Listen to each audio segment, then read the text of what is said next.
د کډوال یا مهاجر د نړیوالې ورځې د نمانځلو مراسم دلته په کابل کې د یونیسار د نړیوال سازمان او د کډوالو او راستنیدونکو چارو وزارت له لوري په یو رسمي غونډه کې د مهاجر نړیواله ورځ ونمانځل شوه. د اسلامي امارت یو شمېر چارواکو د کډوالو په چارو کې د نړیوالو مرستندویو ادارو مسؤلینو په دغه مراسمو کې د افغان کډوالو پر روان وضعیت خبرې او ویناوې وکړې. چې دی په ځای چې موږ سره مرستې کړي، کومکونه کړي، لاسنیوی کی خواب داوی چې هغه علتونه، هغه مسایل، هغه چې کوم مهاجرت ته افغانان یا نړیوال مجبوریږي باید هغه علتونه ولټوي او د هغه په ګوته کړي، د هغه مخنیوی باید وکړي.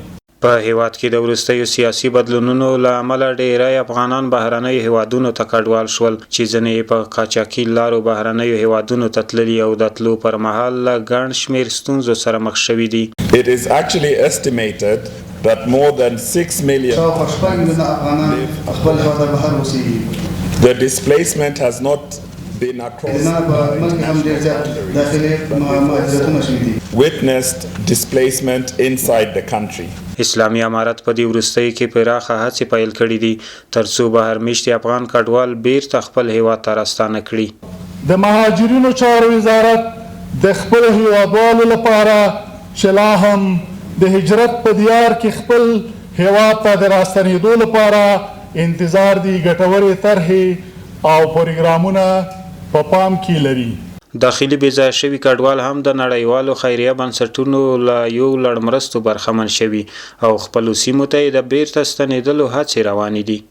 زموږ هیله دا ده چې بهرنۍ مرستې، امدادونه، کومکونه او هغه اقدامات چې د افغانستان د اوسنیو شرایطو سره همکاري کولی شي د اسلامي امارت له رسمي ارګانونو په ځانګړې توګه د مهاجرونو او د بیرته راستنېدونکو وزارت له رهبرۍ سره په هماهنګۍ ترسره شي ترڅو ټول کارونه په شفاف او عادلانه او ښه ډول سره رونق پیدا کړي. د مهاجر نړیواله ورځ په داسې حال کې لمانځل کیږي چې په هیواد کې 3.5 میلیونه داخلي بېځایه شوي کډوال شتون لري. همدارنګه 6 میلیونه افغانان بهرنیو هیوادونو ته کډوال شوي.